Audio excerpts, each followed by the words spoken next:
เตโถติโลกัสสมิงสัปปะสัตตานังพุทโธเสโถติโลกัสสมิงสัปปะสัตตานัง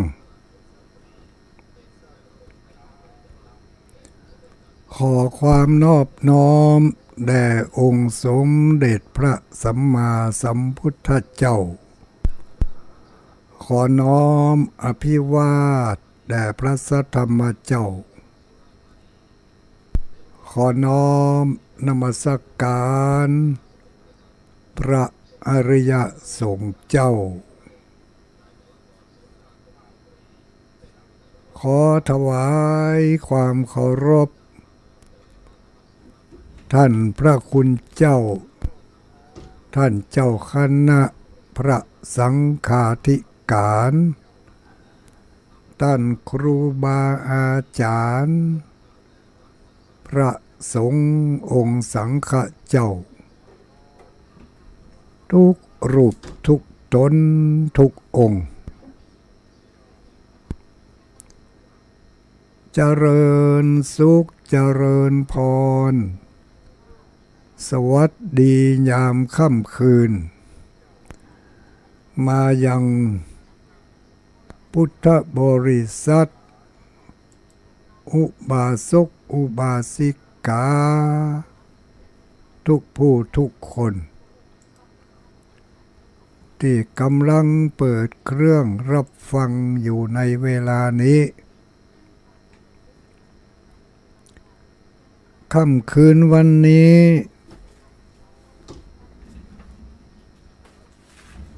เป็นคืนวันจันทร์วันจันทร์ที่25กันยายน15กันยายนพุทธศักราช2566จุลศักราช1385ปีเมืองปีเปิ่งปีตัวเปิ่งปีเมืองมาเดี๋ยวนี้เป็นปีเมาปีเมา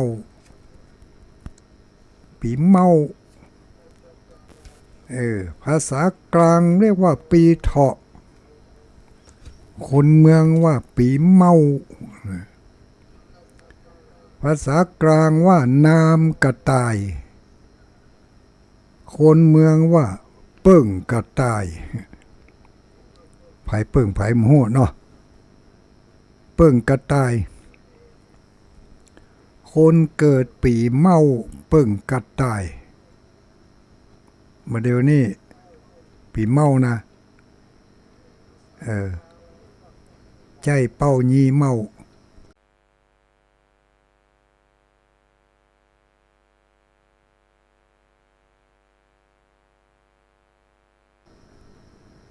ตั้งเมืองเหนือเขาก็ว่าเดือน12ตั้งภาคกลางภาคอื่นเปิ้นก็ว่าเดือน10เดือน10ตั้งเมืองเขาว่าเดือน12เดือน12แมนมาแล้วเนอะโตเข้ามาก้าวเข้ามาได้กี่วันแล้วเนี่ยเดือน12เนี่ยได้11วันนะญาติโยมทั้งหลายเดือน12อย่างก้าวเข้ามาได้11วันแล้วนี่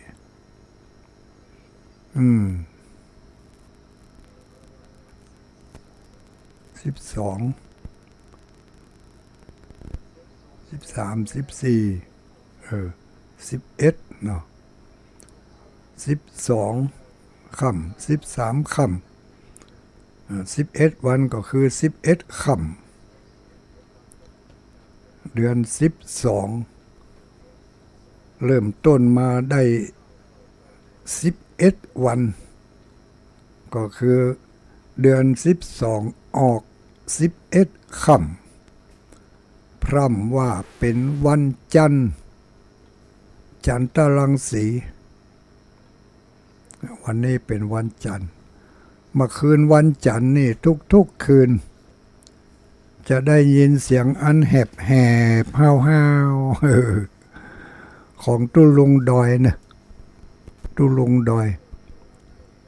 จะพยายามบริหารเวลาคุ้มค่าสมแก่ความตั้งใจของ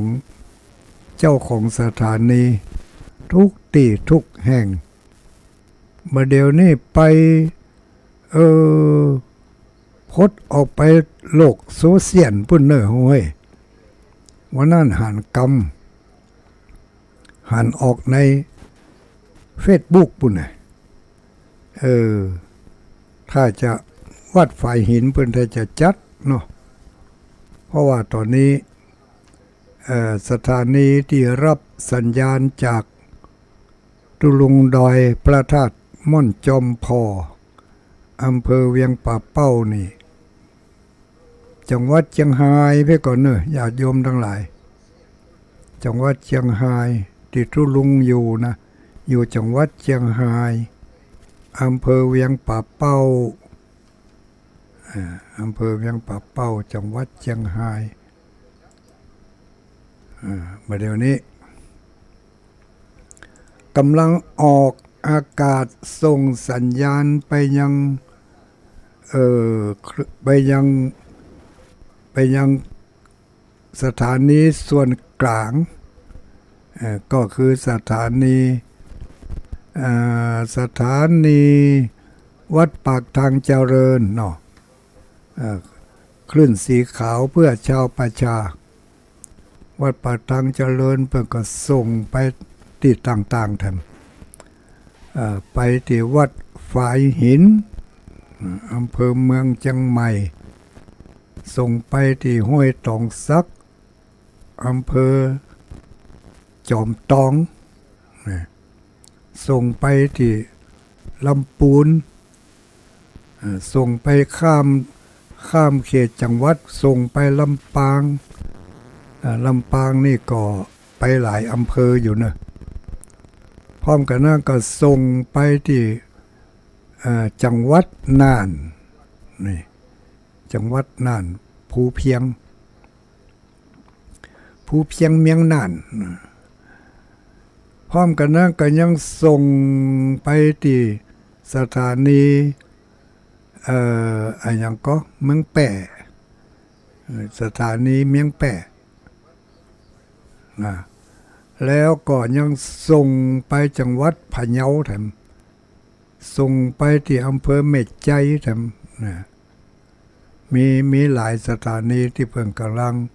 รับสัญญาณอยู่ในเวลานี้ส่งไปที่สถานีเมืองพานส่งไปที่สถานี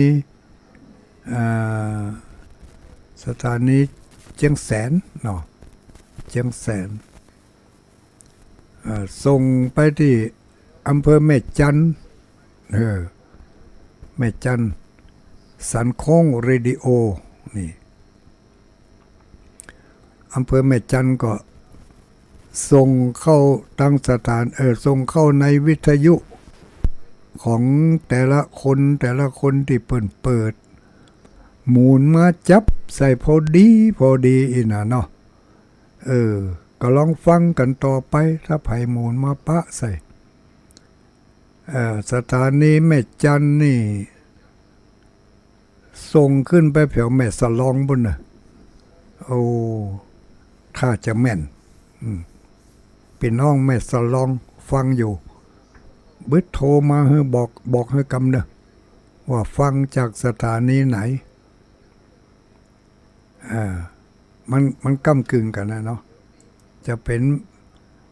สถานีแม่จันก็ว่าสถานี วัดพระบาทอุดมก็บ่ฮู้ได้เนาะแล้วก็ยังข้ามดอยข้ามปูข้ามดอยไปทางด้านทิศตะวันตกนี่ตะวันตกเวียงป่าเป้า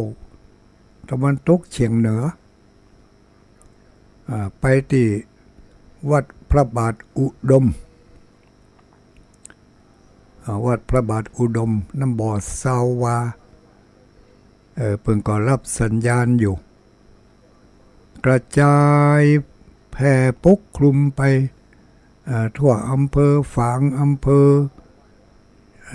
ชัยปราการอำเภอแม่อายเนาะแล้วก็ที่แม่อายนี่ดูเหมือนจะมีของคลื่นของสถานีดารุณีเวลาของดารุณีอยู่กระจายอยู่กระจายเสียงอยู่เวลา8 โมงถึง 10 โมงนี่ล่องมาตั้งใต้เพชรธรรมก็มาตั้งเมืองเป้าเจียงดาวแม่แตงแม่ลิมแม่แตงแม่ลิมนี่ฟังฐานีไหนหมู่เนอ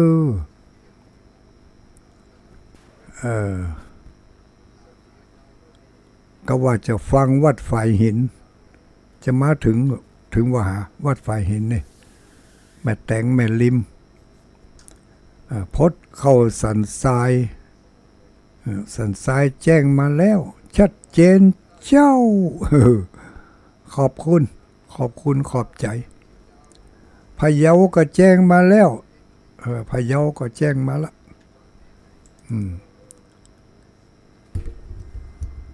หายดีแต่แสดงว่าปิกบ้านปิกจองแล้วนะอุ้ยเนาะไปอยู่เชียงไฮ้บุนี่ไม่อุ้ยนี่ไปลบพญาตลบพญาตตั้งพะเยารับฟังชัดเจนดีตั้งสันทรายชัดเจนดีสันทรายฟังฐานีใดนี่ฝ่ายหินเนาะตั้งสารปีแล้วว่าจะได้สารปีตั้งอำเภอสารพีแล้วก็อำเภอดอยสะเก็ดเด็ดสะกอยนะดอยสะเก็ดเด็ดสะกอยนี่ก็รับฟังจากสถานีวัดฝ่ายหินเนาะวัดฝ่ายหินสังกำแพงอำเภอสังกำแพงนี่แล้วอำเภอสังกำแพงก็รับจากวัดฝ่ายหินเหมือนกันเนาะว่าได้อวยพรห้ามโทรเนอะ ห้ามอวยพรฝั่งโทรมาเตอะอวยพรส่งไลน์มากับอวยพรส่งไลน์มาพอแล้วอันนี้วัดฝ่ายหินสถานีสารปี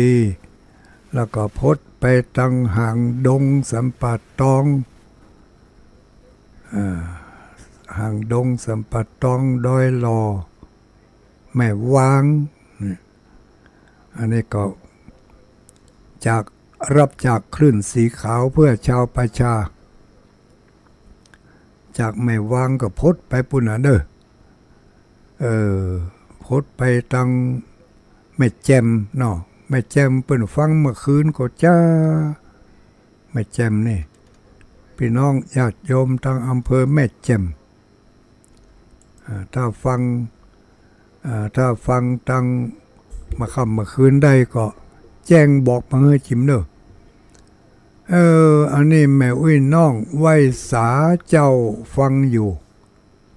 แม่อุ้ยน้องที่ไหนพะเยาก็นี่พะเยาก็คนรักพะเยาเนาะอันนี้ก็ตังแจ้งมาตังลายใครมีลายตุลุงดอยแจ้งมาให้ฟังจิมเนอะตุลุงอ่านลายอยู่นะเดี๋ยวนี้นะพอลายอยู่ คอลายมันเป็นลายเหรอกะไอ้นะเป็นกะเป็นลายอยู่คนที่จริงคนเมืองเขาแจ้คำว่าลายนี่มาเมินแล้วนะเนาะแต่บ่ได้ฮู้ความหมายบ่ได้ลูกบ่เป็นลายเหรอกะเนาะบ่ใจลายเหรอกะแต่ก่อนนี่ว่าอย่างอันลูกบ่ใจลายเหรอกะบ่เป็นลายเหรอกะเขาก็แจ้กันมาเหมือนแต่มันกำลังมาเป็นตัวเป็นตินอ้อมบ่เดียวนี่นี่แม่อุ้ยน้องแม่อุ้ยลำปางแล้วว่าจะได้แม่อุ้ยลำปางสถานีลำปางถึงลำปางนี่ได้ยินข่าวมาแววว่าวันที่9 เดือนตุลานี่เพิ่นจะมีการจะมีการนิมนต์เจิญคณะพระสงฆ์คลื่นสีขาวเพื่อชาวประชานี่นะพระคุณเจ้าที่จัดรายการอยู่เนี่ยได้ไปกราบไหว้สากราบศพของท่านครูบาเจ้าอดีตเจ้าอาวาสวัดบุญยวาสเนาะแม่นกะขาดตกบกพร่องก็ฟังท่านอาจารย์มหาสมชาติเนอะเป็นอดีตหลายอย่างรู้นี่วันนั้นได้ยินแต่ก็ได้ยินท่านพ่อครูสิริธรรมบัณฑิตเปิ่นได้เล่าถึงประวัติของท่านเจ้าคุณท่านครูบาที่เปิ่นได้มรณภาพไปที่เปิ่นเป็นอดีตผู้อำนวยการวิทยาลัยสงฆ์จังหวัดลำปางเป็นผู้ก่อตั้งสถานีวิทยุตัวสถานีวิทยุ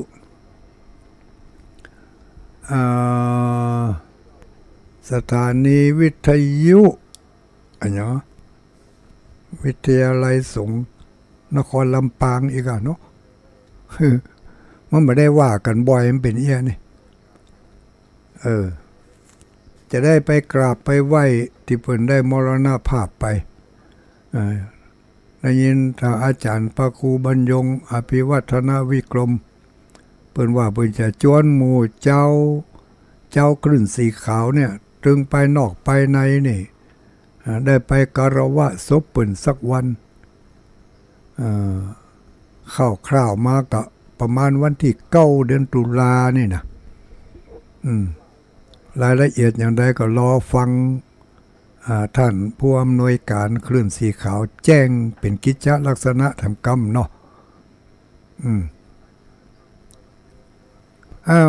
ขอบคุณขอบใจนี่เจ้าอำเภอไหนนี่ อำเภอแม่อายก็นี่ไหว้สาเจ้าตุลุงฟังอยู่นี่แจสมินทั้งหลังอ่านมาได้อันนั้นจำได้แต่ก่อนมันมีคนอยู่ชื่ออยู่เอี้ยนี่อ่านว่าแจสมินอีวะแม่อายฟังอยู่เนออีกะเนาะแม่อายใช้ประการเมืองฝางนี่นะถ้าสถานีถ้าคลื่นสีขาวมีปัญหาปุ๊บนี่เปิ่นรับสัญญาณจากพระธาตุจอมพอโดยตรงก็เป็นจะตัดเข้ามาที่พระธาตุจอมพอรับสัญญาณแล้วก็กระจายขึ้นส่งไปให้พี่น้องเขาทั้งหลายได้ยินได้ฟังกันพร้อมๆกันกับที่เวียงป่าเป้านี่ เวียงป่าเป้านี่จะมีอยู่3 สถานีคืนวันจันทร์นะกับคืนวันเสาร์สถานีดอยหมอกเรดิโอ103.50อันนี้แม่ค่ายของทีมงานคุณโยมดารุณี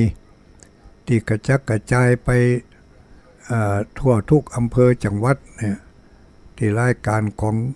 ดารุณีเนี่ยอันนี้สถานีเก้าอยู่ที่บ้านตง5อำเภอเวียงป่าเป้าเนี่ยแฮมสถานีหนึ่งที่รับสัญญาณโดยตรงก็คือสถานีคนฟ้าเดียวกันคนฟ้าเดียวกันนี่ก็ตั้งอยู่ใกล้ๆกับวัดม่อนจอมพอเนี่ยห่างกันไปประมาณสัก800 เมตรอันนี้ก็ถ้าสถานีอื่นมันดับไปก็หมุนมาตี99.75นี่โอ้ไปไก่อลานะไปแถวพะเยาบุ่นไปแถวเจโฮมบุ่นไม่อุ้ยฟ้องเจโฮมรับ99.75ได้อยู่นี่ทางเมืองปานนี่มันแต่จะบังดอยบังดอยมันยังดอยลังกาก็เนาะมันไปบอกใครถึงเมืองปานแต่มันล่ำไปแจโฮมพุ่นเนี่ยลงไปแจโฮมได้อยู่อันนี้ก็สถานีเฮาทั้งหลายรับสัญญาณคลื่นสีขาวเพื่อชาวประชาแต่ว่าวันซืนนี่ผ่านไปก็คงจะพี่น้องศรัทธาสาธุชนทั้งหลายก็คงจะไปกันที่วัด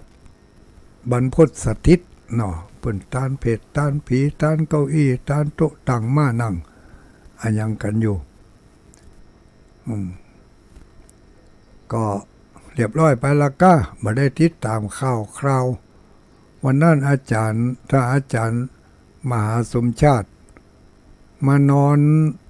ห้างนอนแฮมมานอนห้างนอนแฮมนอนแก้มห่อนึ่ง ลูกเจ้ามาได้ฉันห่อนึ่งในวันทำบุญสังฆทานวันที่21ที่ผ่านมานี่วัดม่อนจอมพอมีการทำบุญทานสังฆทานประจำปีเดือน12ออก7 ค่ำมันจะเป็นวันบัญญังก็แล้วแต่เอา7 ค่ำเป็นเป้าหมายเดือน12ออก7 ค่ำวันนั้นพร่ำว่าเป็นวันพฤหัสศรัทธาญาติโยมก็มาร่วมกันทำบุญมากหน้าหลายตาเหมือนกันเนพี่น้องได้ปากันเอาลงทมลงทานมากันก็มากหลายโต๊ะหลายตังอยู่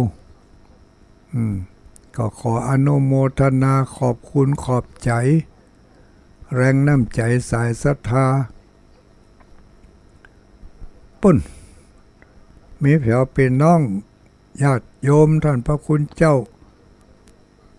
วัดศรีดอนมูลตำบลแจ่ซ้อนอันนั้นเพิ่งก็มากันนักกันหลายมาแอวมาพอมาก้อยจารีตเหตุห้อยประเพณีวัฒนธรรมของแต่ละท้องถิ่นก็ขออนุโมทนากับศรัทธาญาติโยมบ้านแจ่ซ้อนเนาะที่จริงจะมากันจะหลายบ่มีรถอีวะบ่มีคนนำคนเดียวกะเนาะต่อไปนะนำมาคนเดียวงานนี่ขาดไม่อุ้ยฟองหรอไปไหนหมูโลไม่อุ้ยน้ำปูน่ะ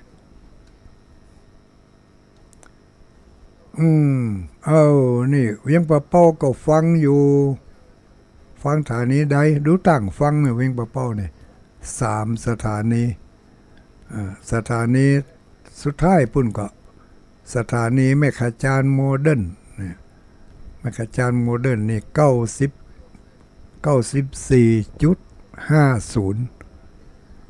หมุนไป94แม่ขจานฟัง94แม่ขจานก็ฟังอยู่น้อมกราบไหว้สาธุลุงฟังอยู่สาธุสาธุบ่ได้ไปกินยำเตาสักกำหน่อมแม่จิรพันธ์ วันรู้เนี่ยเอาอย่างไปหมูรู้เต็มโต๊ะวันนั้นไปร่วมงานเมื่อวันที่24นี่บ่ได้ไปร่วมงานที่วัดบรรพตสถิตสกรรมแม่อุ้ยแม่ออกปอออกทางลำปางก็คงจะท่าพอตุลุงดอยไปหันสกรรมเพราะว่าติดงานชาปนกิจติดงานอย่างงานเผาศพเนาะมันว่ากรรมมันบ่เคยเป็นนะงานเผาศพตุลุงใจเพราะว่าตุลุงใจเพิ่งก็เป็นนักจารายการมาก่อนเวลามาค่ำมาแรงมานี่ตุลุงใจเป็นกู้กันตึงตุลุงสมานพ่องตุลุงพระธรรมพระครูณัฐพงศ์วัดดอนจันทร์เนี่ยเพิ่มเป็นกู้จัดด้วยกันมาระยะหลังนี่ตุลุงใจบัดเดี๋ยวนี่ตุลุงใจละตุปีสองตนนั่นไปให้แล้วเหมือนกับตุลุงแก้วละตุลุงดอยเนี่ยตุลุงใจไปให้แล้วก็เลยทำการชาปนกิจเมื่อวันที่24วันอาทิตย์ที่24ที่ผ่านมานี่ในนามของพระนักจารายการตลอดจนถึงในนามของคณะสงฆ์อำเภอเวียงป่าเป้าขออนุโมทนาขอบคุณขอบใจศรัทธาญาติโยมที่ไปกันนักไปกันหลายวันนั้นเนาะธรรมพระครูปริยัติชัยวัฒน์เพิ่นก็คงจะประกาศอนุโมทนาแต่ว่าเวลามาค่ำมาแรงนั่นสถานีมันอาจจะจำกัดอยู่มันไปบักไก่เนาะแต่ว่าตุลุงก็ขอถือโอกาสนี่ประกาศอนุโมทนาศรัทธาเฮาคลื่นสีขาวของเฮาทั้งหลายได้ยินได้ฟังกันว่าในนามของวัดสันมณะก็ขออนุโมทนาขอบคุณขอบใจคณะศรัทธาทุกหมู่ทุกเหล่าขอบใจลงทมลงทานขอบใจน้ำดื่มทุกชนิดวันนั้นตุลุงดอยบ่ได้เอาอย่างไปสักอย่างเอากัดต้องไปหอมเปิ่นบ่ป้าไม่อุ้ยจีนสักกำฟังอยู่อีหลูเมื่อคืนนี่นะแม่บัวลาก็ฟังอยู่แม่อุ้ยจีนก็ฟังอยู่ป้าแม่อุ้ยยังไงแม่อุ้ยจิรพันธ์ก็ฟังอยู่แม่อุ้ยน้อยแล้วแม่ขจารฟังอยู่ก็เนาะอันนี้ก็ปอนานประเสริฐสาธุครับโอ้ปอนานประเสริฐกับประเสริฐปอนานจังได้ยินบอกของตุลุงดอยว่าประเสริฐอันนี้ปอนานประเสริฐนี่นะประเสริฐไหนจ้าอยู่บ้านไหนจ้าปอนานประเสริฐที่แจ้งมาในกลุ่มของคลื่นสีขาวเนี่ยบอกจังหวัดก็มาปอนาน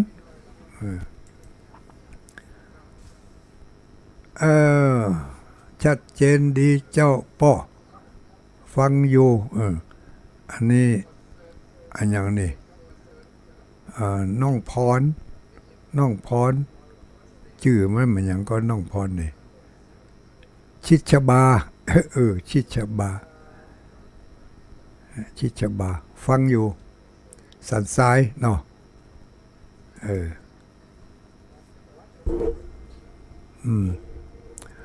คนในเมืองก็ฟังอยู่แม่ เกษินีชัยเทพนี่อยู่ในเมืองเชียงใหม่ก็ขออนุโมทนากับญาติโยมทั้งหลายโอ้บอกเล่าเก่าขานมาถึงประเดี๋ยวนี้ก็ทักทายญาติโยมมาทุกเหมือนอะละรู้นี่ประกาศข่าวดีข่าวด่วนพี่น้องเวียงป่าเป้าประกาศงานบุญงานกุศลเฮียน้อยเนาะนี่จะหาว่าใจดำพี่น้องญาติโยมที่ไปมาหาสู่เวียงป่าเป้าได้ก็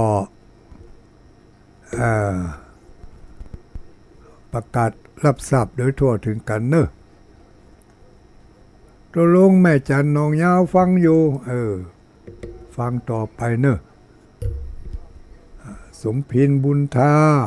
ฟังอยู่กำลังใจตัวลุงด้อยขออนุโมทนางานสังฆทานประจำปีของวัดม่อนจอมพอเป็นบางปีเพิ่งก็ตานสลากบางปีก็ตานทำบุญสังฆทานปีนี้สังฆทานปีก่อนนั่นก็สังฆทานปีหน้าจะทำบุญตานสลากพัดตานสลากพัดที่วัดม่อนจอมพอเนอะแล้วก็ทัดจากวัดม่อนจอมพอนี่ก็จะเป็นวันเดือน12เพ็งเดือน12เพ็งนี่จะทำบุญตานสลากพัดที่วัดสลีคำเวียงหรือวัดสีกั้มหรือว่าวัดหลวงทางเวียงป่าเป้านี่มันเปิ่นจะตานสลากพัดที่วัดสีคำเวียงอันนี้ถือเอาเดือน12เพ็งเป็นประจำทุกปีบ่ได้กำหนดว่าจะเป็นวันมาอย่างขอเป็นวันเดือน12เพ็งเถอะนะ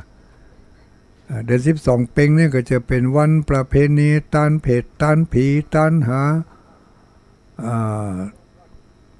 ที่เปิ้นล่วงลับดับขันไปแล้วเนาะอันนี้ก็ทำพระคุณเจ้าทั้งหลายเพิ่นก็ประกาศบอกกล่าวให้ญาติโยมทั้งหลายไปก็หลายผู้หลายคนหลายตนหลายองค์ตัวลุงก็จะบ่ย่ำอันอย่างนักหนาเนอะก็เอากันง่ายๆก็แล้วกันว่าเดือน12เพ็งนี่ที่วัดสลีคำเวียงอำเภอเวียงป่าเป้านี่เป็นจัดตานประเพณีตานสลักพัดทัดจากวัดสีคำเวียงก็จะเป็นวัดสลีสุพรรณวัดสลีสุพรรณนี่ก็วันอาทิตย์ตั้งแต่ท่านไปจัดตานวันติดทุกอาทิตย์ไปวันอาทิตย์ที่8เนาะอาทิตย์ที่8ในวัดสลีสุพรรณวัดศรีสุพรรณนี่เมื่อก่อนเป็นว่าวัดอย่างก็ขนาดลืมไปละอย่างวัดป่าแดงนี่ชื่อเป็นว่าวัด7 ยอดรู้นี่วัดป่าแดงนะชื่อว่าวัด7 ยอดวัดสลีคำเวียงนี่ชื่อวัดหลวงวัดหลวงหรือว่าวัดสีกั้มวัดสลีสุพรรณนี่ชื่อเดิมชื่อเก้าเปิ้นว่าวัดเจียงยืนวัดเจียงยืนแล้วก็จากวัดศรีสุพรรณก็จะเป็นวัดป่าม่วงวัดป่าม่วงนี่ชื่อเดิมเป็นว่าวัดเจียงมั่นนี่วัดเจียงมั่นวัดเจียงยืนศรีสุพรรณวัดสีกั้มวัดสีคำเวียงวัดหลวงเนาะแล้วก็จะมีวัดแถมวัดหนึ่งวัดศรีสุทธาวาสวัดศรีสุทธาวาสนี่ชื่อเดิมเป็นว่าวัดราชคฤห์นี่มีวัดศรีสุทธาวาสนี่มีหลายชื่อเนอะวัดราชคฤห์ วัดนอก วัดนอกอีกว่าวัดราชคือวัดนอกวัดอย่างทำนั้นวัดศรีสุทธาวาสวัดลาดวัดลาดวัดลาดอีกว่าเนอะวัดลาดราชคือนะก็เนาะวัดลาดอย่างวัดม่อนจอมพอนี่มาเดี๋ยวนี้จีวัดอรัญญวิเวกคีรีอีหลวงแต่ก่อนนี่จีวัดม่อนจอมพอเดี๋ยวนี้จีวัดอรัญญวิเวกถ้าไผถ้าเกิดสถานีมันดับไปนะเข้าไปใน Google พิมพ์ว่าสถานีวิทยุวัดอรัญญวิเวกคีรีก็จะได้ยินได้ฟังในหั่นเนาะขออนุโมทนาศรัทธาญาติโยมมีไผ่แถมปลล่ำปลเหลือวัดหัวขัววัดศรีสุพรรณนี่มีชื่อวัดหัวขัวแถมชื่อเนาะวัดหัวขัวอันนี้ก็จะกินสลากวันที่8ปุ่นก่อนเนอะที่8 ตุลาบุปีนี้มีงานเทกระจาดตัวจัดใหญ่จัดโตด้วยว่าศรีสุพรรณนี่นะข่าวดีข่าวดีข่าวด่วนข่าวควรสนใจว่าศรีสุพรรณนี่ญาติโยมกว้างขวางเนอะโอ้มีแผวปีน้องบ้านป่าลานเชียงใหม่บ้านทั้งสันทรายทั้งอำเภอสันทรายทั้งอำเภอดอยสะเก็ดก็มีกันจะนักจะหลายนะวัดศรีสุพรรณนี่เป็นจะตานสลักวันที่8นะเก็มตัวกันไว้เนอะมาแอวมาพอมาก่อย ทุกชื่อทุกลายที่ส่งมาทั้งสัมปตองจอมตองก็ส่งมาขออนุโมทนาตุลุงดอยฟังอยู่ชัดเจนดีฟังกันต่อไปเนอะบึดจะมีเรื่องดีๆมาอู้ให้ฟังเรื่องดีๆอีกวะดีหมกได้จ๊ะก็ดีหมกคุณอู้นี่กันเนาะ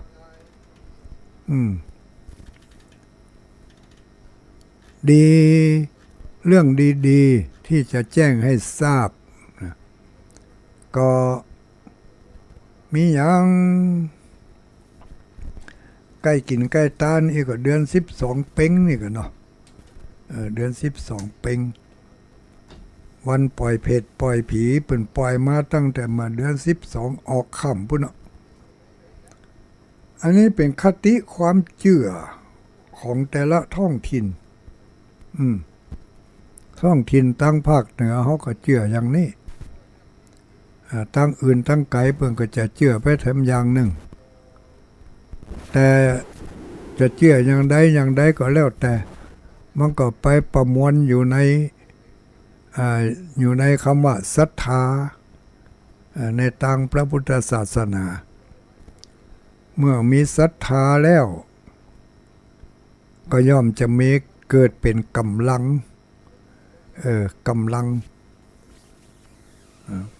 เพราะว่าศรัทธานี่ทำให้เกิดกำลังเกิดกำลังเกิดพลังงานคนที่บ่มีศรัทธานี่มักจะอ่อนแอมักจะบ่ค่อยจะมีกำลังเจอแต่อุปสรรคมีอันอย่างนิดหน่อยก็ท้อแท้ยอมแพ้แต่ถ้าแพ้ศัตรูเลยไปอย่างนะถ้าแพ้กับกิเลสนี่ก็บ่ค่อยไหวนะเพราะถ้าแพ้กับกิเลสเนี่ยเขาจะต้องโต้ยมันจะจุงหูดังเขาจะจุงหูเขาจุงตาเขาจุงลิ้นเขาไปทุกที่ทุกแห่งไปลงไป ตกล่มตกจมไปติ๊กๆนะถ้าเราบ่มีศรัทธานี่ถ้ามีกำลังศรัทธาเป็นว่าศรัทธานี่ทำให้เกิดกำลังเกิดพลังงานอันยิ่งใหญ่ศรัทธาความเชื่อนี่นะความเชื่อเนี่ยเกิดเป็นกำลังได้นะกำลังไม่ใช่ว่าไม่ใช่ว่าเชื่อบ่ได้ต้องเชื่อมั่นตัวเองเนี่ยมันจะเพิ่มความจากความเชื่อก็จะกลายเป็นความเชื่อมั่นในเมื่อมีความเชื่อมั่นแล้วนั่นแหละมันจะบางงอนเง่นคลอนแคลนเป็นลักปักเดวลงไปเลยพระเจ้าเปิ้นจึงบอกว่าให้เฮาสร้างศรัทธาให้เกิดขึ้นศรัทธาความเชื่อแต่ถ้าลำพังกับศรัทธาเชื่ออย่างเดียวแล้วก็เชื่อง่ายนี่บางทีก็เป็นอันตรายหัวข้อธรรมใดถ้าขึ้นต้นด้วยศรัทธาหัวข้อธรรมนั่นจะลงท้ายด้วยปัญญาจะลงท้ายด้วยปัญญามีศรัทธาต้องมีปัญญาคอยกำกับเมื่อมีความเชื่อแล้วก็ต้องมีความหู้ความเข้าใจมีปฏิภาณไหวพริบต่อความเชื่อที่เขากำลังเชื่ออยู่เชื่ออย่างมั่นอกมั่นใจแต่ต้องประกอบไปด้วยการพินิจพิเคราะห์ไตร่ตรองดูให้ดีเชื่อมาแล้ว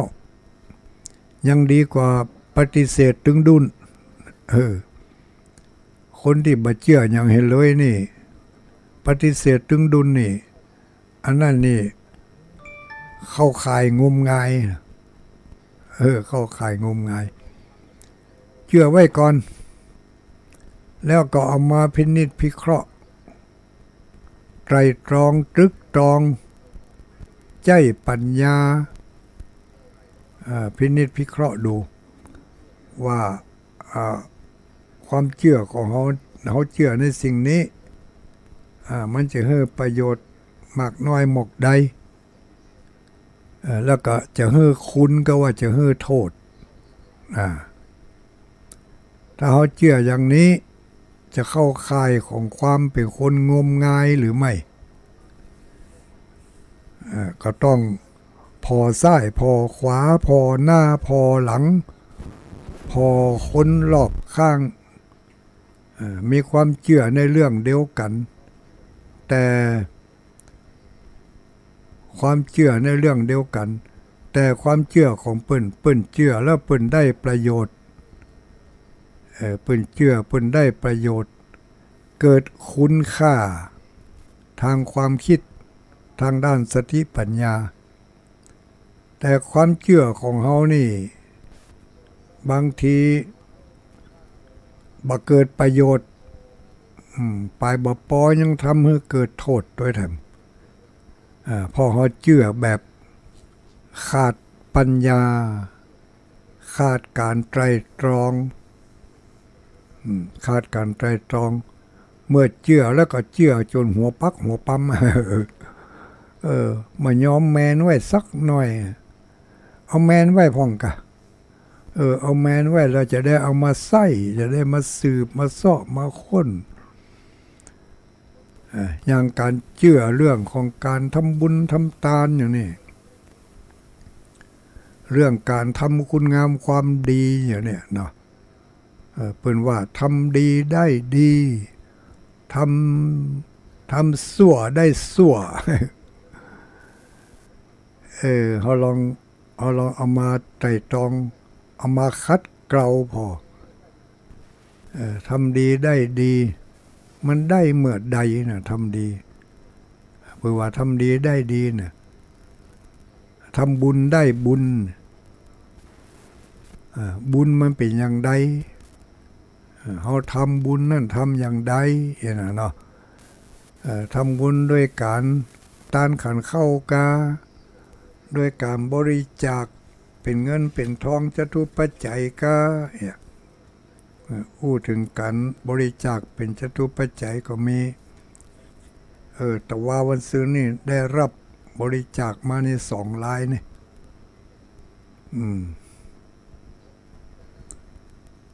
คุณแม่พันนากับนางสาวพัชรินหมื่นคิด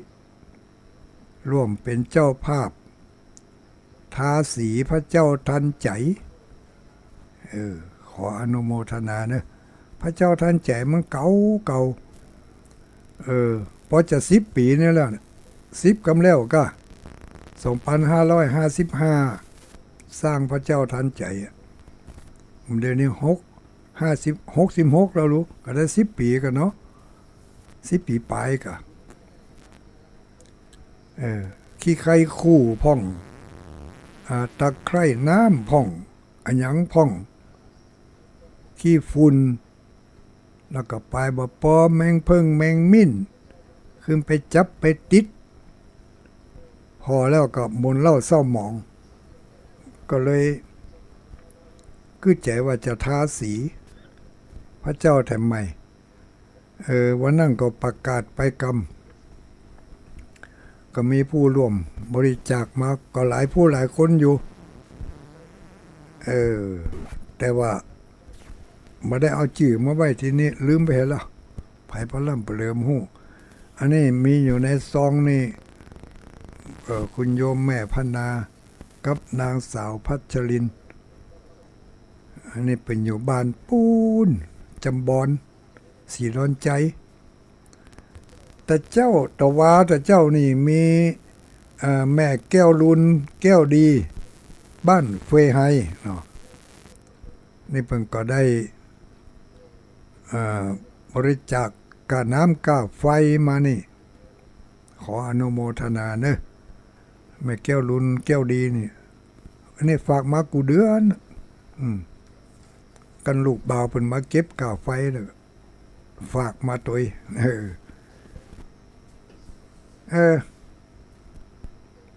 ศรัทธาความเชื่อในสิ่งที่ควรเชื่อเชื่ออย่างงมงายเชื่อในทางที่เชื่อแล้วเมื่อเนี่ยไปตามความเชื่อนั่นสามารถที่จะหลุดพ้นจากความทุกข์ได้ความเชื่อนั้นเป็นคุณเป็นประโยชน์แต่ถ้าเชื่อแล้วยิ่งเชื่อยิ่งล่มจมตกหลุมไปติ๊กอันนั้นก็ขจายถอยออกมาขจายถอยออกมาถึงแม้ว่าจะเสี่ยงไปแล้วพ่องมาเดี๋ยวนี้มันมีรูปแบบของการหลอกลวงเนาะอย่าให้เขาเชื่อบางรายก็มาในลักษณะของการจวนไปให้ลงทุนลงฮอนบางรายจวนเล่นเกมบางรายจวนอย่างสปาสเปดอะไรด้วยนะแต่เขาได้ยินแล้วได้ได้จากันแล้วบ้ามันน่าเชื่อถือมันน่าเชื่อถือแล้วก็น่าจะได้อย่างที่เขาบอกอันนี้มันจะเริ่มเปิดความเชื่อเข้ามาแต่น้อยถ้าเขาขาดปัญญาการไตร่ตรองขาดการกึดรอบด้านแล้วเขาก็ตกหลุมเชื่อเข้าไปแล้วก็เมื่อเชื่อขึ้นมาแล้วก็ลงทุนยอมจ่ายไป